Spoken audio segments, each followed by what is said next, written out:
Ladies and gentlemen, welcome back to another episode of the Hoops All In podcast. I'm your host, Werls Francois. We got Kaine Legacy. We got Kyle Anthony in the building. Hey. What is up, ladies and gents? How you guys doing? What's going on, everybody?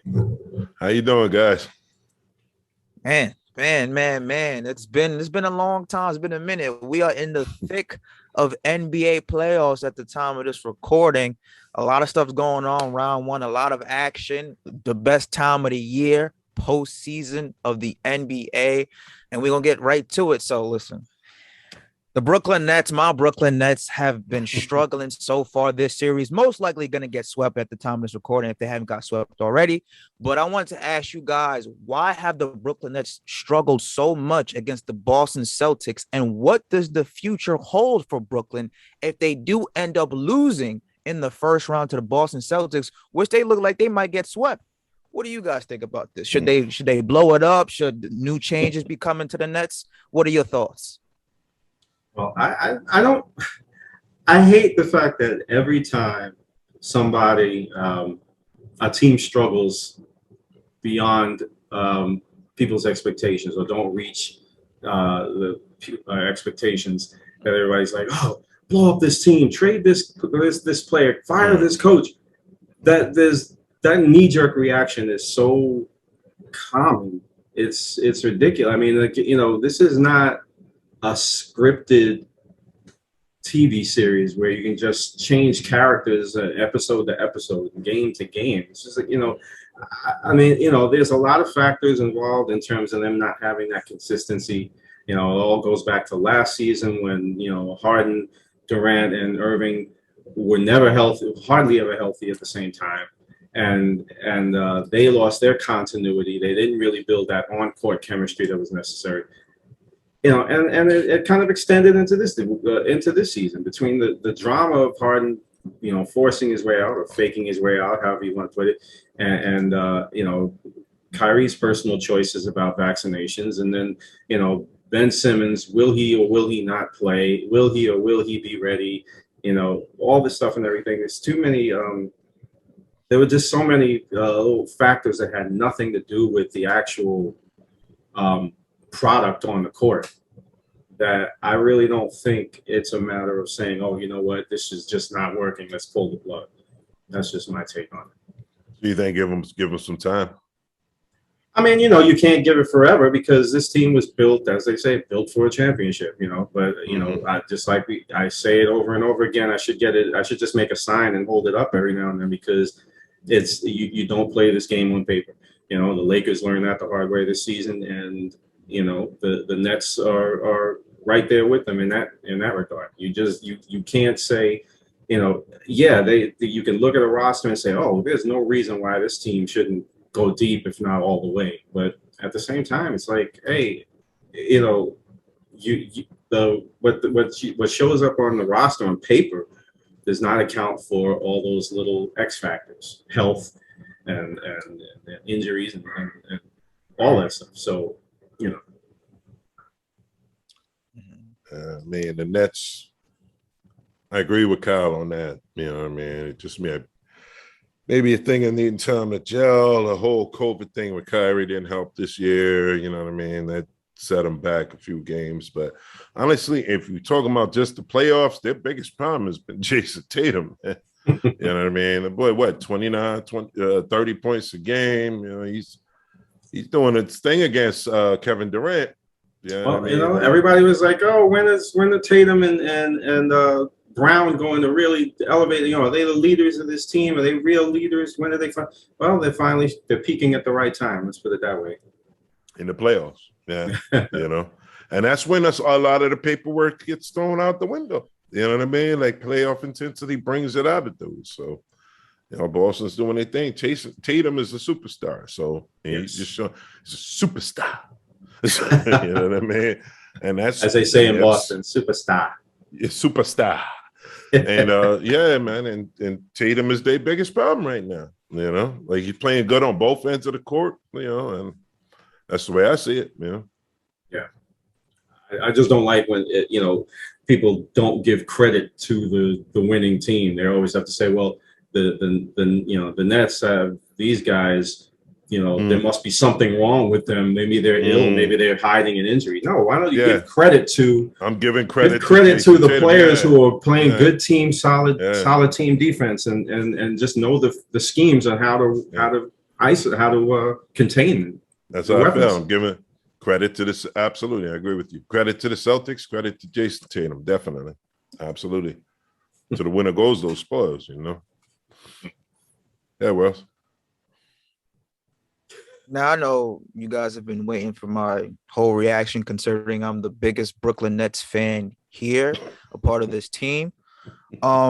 And I'm going to ask this politely. I don't want any interruptions because I have a whole bunch of things that I want to get off my chest. And I'm trying not to go Stephen A. Smith like all. But you're actually doing an impression of him right now. You even have the facial expressions going. Yeah, you really do. Because see, I'm telling you, I have so much things that I want to say to get off my chest because I am really, as a fan of a team that you've been watching growing up. I know you live in New York. Why are you not a Knicks fan? Because the Knicks suck. The Nets were better, blah, blah, whatever. I don't want to get into that. Getting a team that was assembled to win a championship. You have 3 superstars at one time. It didn't work, blah, blah, blah, whatever. We could go down that road all the time. It didn't work. You still have two of what people call the most skilled offensive one-on players of all time, which I agree. But I got to go back to your point. You know what? Give Boston Celtics their credit. Jason Tatum is doing a hell of a job guarding KD. He's taking his lunch and he's giving it to him on the offensive end, okay? Give credit to the Boston Celtics defense as a whole. They're doubling Kevin Durant in his spots. They're putting bodies on him. They're getting physical with him. They're getting up under him, making it tough for even KD even think about shooting a jumper. KD looks scared out there. He looks like he forgot how to handle basketball. I mean, every time the ball touches his hands, it's turnover. He's looking like Russell Westbrook. Ooh. Just turning the basketball over left and right. I mean, am I lying?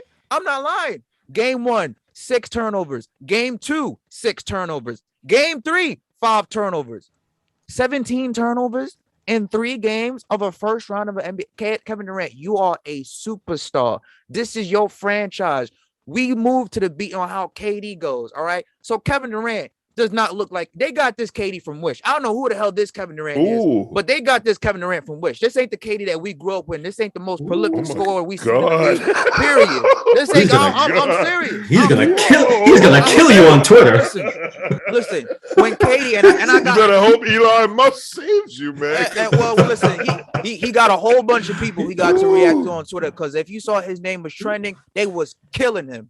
All right, and I got some stats right here to further prove my point. God. KD, when guarded by Jason Tatum this series, only has 10 points to 10 turnovers. So far, this is in game 2. Now he has 17 turnovers. All right, this is the baskets that he made against Tatum. Game 1, Kevin Durant had 38 possessions, only 4 points against him. Game 2, 44 possessions when guarded by Jason Tatum, 4 points. Game 3, 37 possessions when guarded by Jason Tatum, 2 points. 110 total possessions. KD has only 10 total points against Jason Tatum. 6'8" light-skinned dude out of Missouri is taking his lunch, dinner, and serving it up to the homeless people down there. I mean, KD don't know what he's doing. Game 1, 23 points, solid, but it took KD 24 shots to get it. I've mentioned those 6 turnovers. Game 2, 27 points, shot 23% from the field, was scoreless in the second half. 4-17, as I mentioned, those 6 turnovers. Game 3, 16 points, 6 of 11, 5 turnovers. And hold on. As much as I love Kyrie, he is his part to blame of this too. Kyrie, you're the other superstar on this team. Game 1, you balled out. I'm going to give you credit. You fasting from Ramadan, all that. You can't eat. You had the energy. And game 1, balled out 39 points. Game 2, it looks like the Monstars came and zapped it out of you. 10 points. 4-13 shooting, 30%. Game 3, you think he would bounce back. In a pivotal game 3, we all know when you go down 0-3 to a team, you're most likely not going to win. 16 points, 6 of 17, 35 from the field, 35% from the field. You asking to do from your point guard, who is the most skilled, has the most bag, can dribble anywhere, cross, do all that, gives you 16 points on 17 shots. Well, Bruce Brown has been their best player this year. You cannot win a series with your bench player being your best player. So KD struggling. Yeah, Kyle, I think he just pulled the Eminem on us. Like we can't really trash the Nets. I got more. I'm not done. Like I said, I don't want nobody to interrupt me. I got more. Listen, there's a lot of stats. No. I got some more things to get out. I got some more things to get out of my chest. I'm still speaking. All right. We're gonna have to go to commercial soon. No commercials. The podcast, we do whatever the hell we want. We all mentioned Kevin Durant is struggling to score. Give Boston Celtics their defense. They have been all up over him. But as a great scorer, you're known as one of the most prolific scorers in NBA history. Your job is to figure it out. You've been playing in the league for 15 years. You mean to tell me you've seen every single defensive coverage that's been thrown against your 6'11" slender body. Your job is supposed to figure it out. No matter what kind of coach, you can score in your sleep. Why don't you run some of your plays that Golden State did for you when you had those open shots, KD? You haven't high enough basketball IQ. Why don't you do that? Since you say you didn't need a coach, you and Kyrie said, well, I don't think we need a coach. I mean, Kyrie Irving could be a coach one night. KD could be a coach. Hell, Bruce Brown could be a coach. Blake Griffin could be. Just give them all the clipboard and they just start coaching each other. Why don't you do that, KD? And this is. I saw this today. Steve Nash has got to go. He's got to go.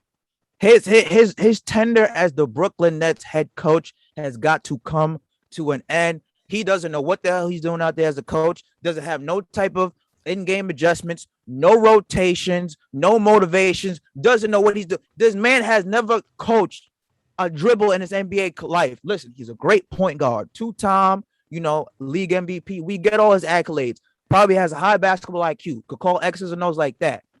But your job as an NBA coach, as I mentioned, you have to make in-game adjustments. We have not seen him done that once this year. You have to be able to call plays for your star players. If they struggling, hey, I'm gonna call this so you get yourself going, get easy points. Has not done that once this year.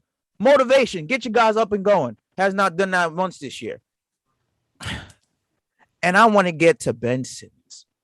Ben Simmons. Ben 10. I was hyped when we went down to the trade. James Harden didn't want to stay with us. Cool. We got Ben Simmons. We got him locked up for another 3, 4, 5 years. We got a shooter, Steph Curry. We got Andre Johnson. We good. Ben Simmons, just like his initials, BS. That's what he's been doing his back injury. Bull, you know what I'm talking about. BS, total bullshit. How do you hurt your back? You haven't played basketball in over a year. Do you just sit down too long? I mean, I guess he keeps hurting his back because he has no spine. He's spineless. He's gutless. No type of heart. No type of lip. No type of no. I'm sick. I'm sick of this team. If I'm Ben Simmons' teammate, his teammates should be pissed because he not only quit on them in LSU, he quit on them in Philly, and now he's quitting on them in Brooklyn. Now, and Steve Nash, well, I wasn't really expecting him to play. What do you talk about? You were the people out there putting up these reports that, Ben Simmons is targeting game 4. Once he plays, we're right back. Now you all of a sudden, he didn't want to get that pressure because Brooklyn was already down 0-3. And as I said, if they lose game 3, no reason for him to play. But game 3, you should have played. Game 3, your teammates needed you. Once you go down 0-3, there's no coming back from a series. Now, regardless of what you want to talk about, Kyrie Irving's vaccination, whether you agree with it or not, I was a staunch supporter of Kyrie Irving. I still am now. But you could be hypocritical about this. There was a reason why Kyrie Irving was not playing. Ben Simmons had no reason for him not to play. There was no mandate in Philly. He refusely chose not to participate because his coaches said something mean about him after he was the cause of them losing to Atlanta Hawks. And now you get a fresh new start. You're playing with KD, Kyrie. Hey, Ben, you haven't played in a year. Let's get you right. Let's get you back in shape. Oh, no, my back. How you hurt your back? I've been sitting down too long. All right, we're going to get you right. You know what? Elimination game. I think I'm good. I'm still going to try to collect my $20 million check. What? Really? Really? You haven't even tried to play once. No type of gut. Listen, I'm not advocating for players to play hurt. Obviously, if you hurt, you can't go. But what have we seen Joel Embiid doing this postseason? Has a torn ligament in the stump. He's still playing out there gunning for his teammates. Steve Nash, back in when he was playing with the Phoenix Suns, man could barely walk, had back spasms. He was laying down. Still gunning out there for his teammates. Kobe Bryant. torn plantar fasciitis. Damn had torn an Achilles. Was gonna still give it a go. Shot a free throw on a torn Achilles. Where's your heart? He would have had respect from everybody in the Nets locker room if he's like, you know what, guys, I think I'm gonna give it a go. Went out there, played a couple minutes. It's like I'm really hurt. I can't. But you don't even try to do that. Listen, I'm done with this team. I don't know what the future is going to hold for them. There's going to have to be some changes. I believe Steve Nash has got to go. Now, they probably won't do it because Kevin Durant is the president and general manager of that organization, but you got to find yourself a head coach. The red flag started when they said, well, we don't really need a coach. We could coach ourselves. And I was oblivious to that because I'm like, you know what? I mean, well, you got two of the best scorers of all time. We got James Harden. Yeah, maybe James Harden knew something that we didn't know. But as far as this team goes, they won't win a championship unless they have a leadership, a true leader in the locker room, a coach that knows how to call plays instead of ISOs for Kevin Durant and Kyrie Irving every other play, and somebody to hold these people accountable.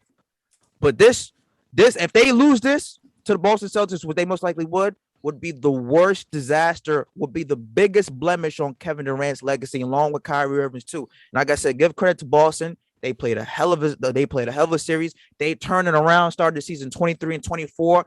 Ime Udoka, in my opinion, should be coach of the year. But this team, biggest failure. I'm talking about big, epic failure than the Lakers.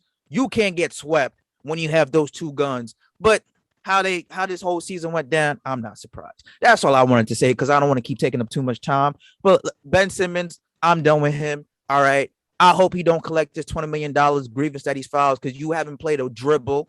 All right. I don't understand somebody who doesn't show up to work, uses all the excuse in the book, and still wants to collect his money. Me, Kaine, and Kyle, we got to work and do a 9 to 5. If we don't go to work one day, we don't get paid. You come to work next day, if you miss work, boss gonna be like, what you been? You ain't let us know you. Oh, I'm sorry. Mental health, Oh, what's going on? You said something neat about me, and I decided not to show up to work. You're gonna get fired. Go ahead. I'm done. Listen, I'm still a supporter for the Nets. I'm a fan, but our job is to be objective. All right. I'm not no crazy out there fan that's gonna spew bullshit just to appease people. And no, you gotta be objective. This loss to the Boston Celtics will be atrocious based on the expectations that they had coming in. They were the favorites to win the title, and now all of a sudden you're gonna get going in the first round. All right, I'm done. Go ahead, guys. It's just sick of it. I just turned the game off. I don't even want to watch anymore. We're gonna get swept, but go ahead. Ladies and gentlemen, Stephen A. Smith. Thank you. Yeah. Yeah. You all right, bro? Can we chime in just a little bit? Go ahead. A couple of things. A couple of things that you mentioned that I have to, Ramadan. Kyrie is fasting from Ramadan. That only happens during the day. So is Jaylen Brown. So is Jaylen Brown. No excuses.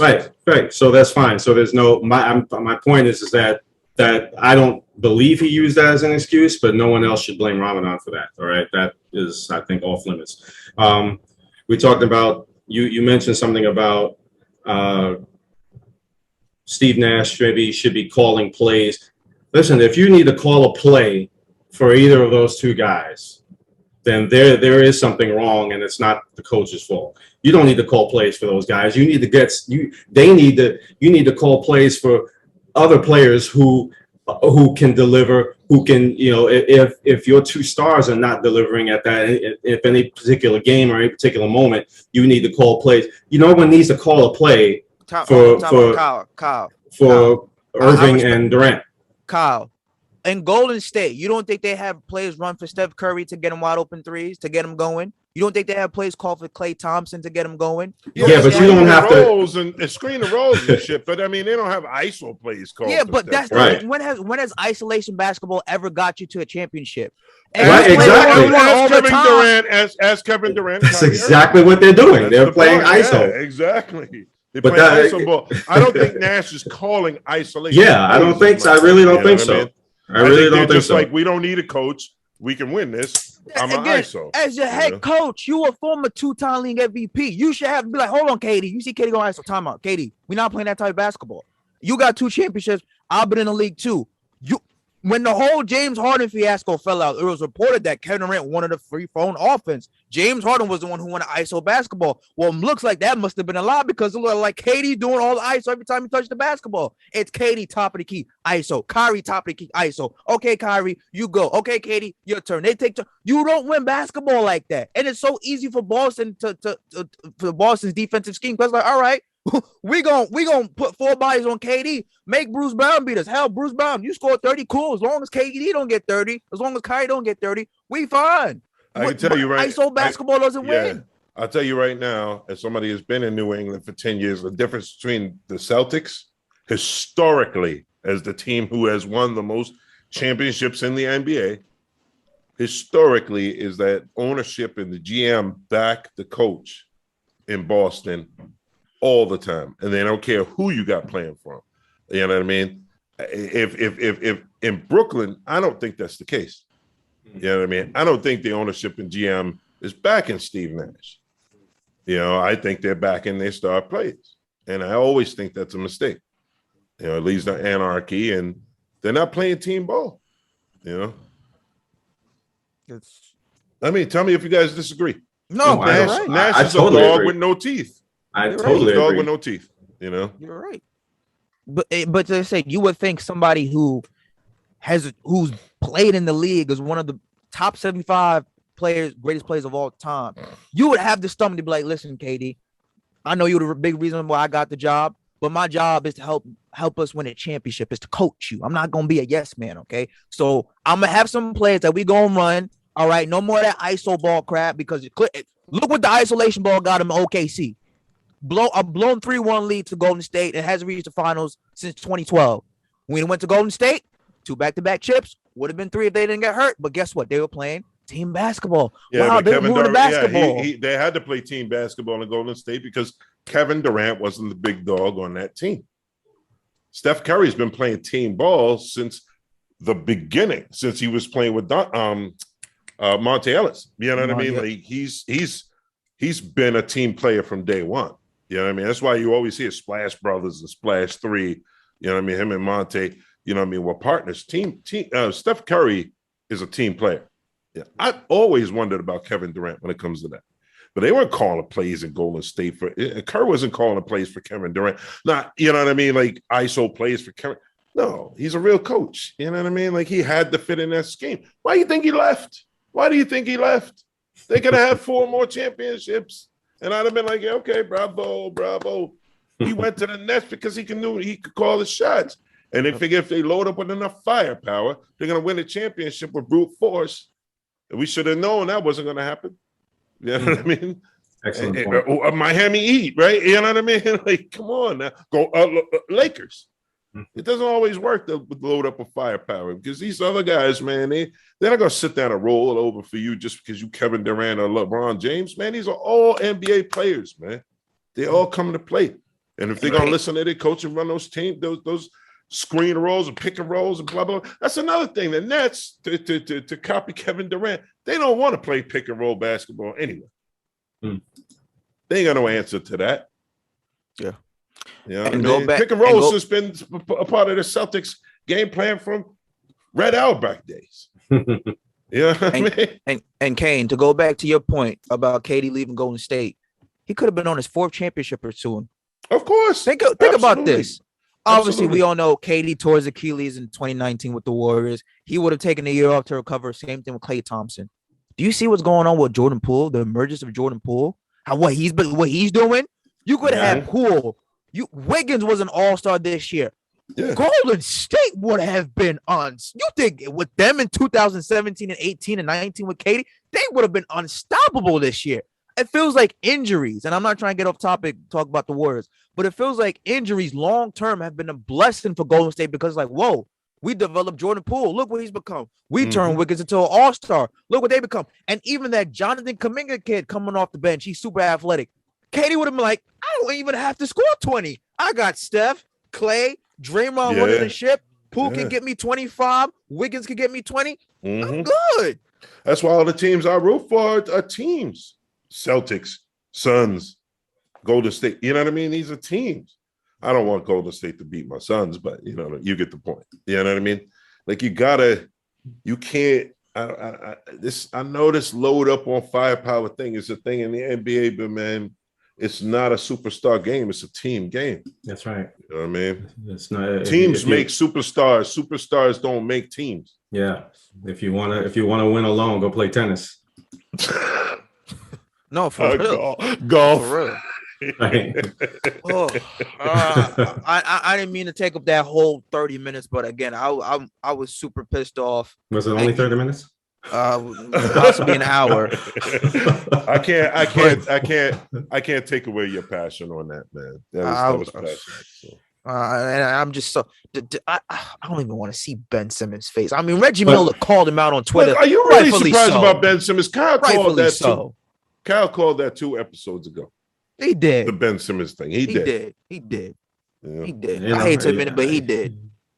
I don't have to be Nostradamus to figure that out either. Yo, let's go out west with this, man. Come on.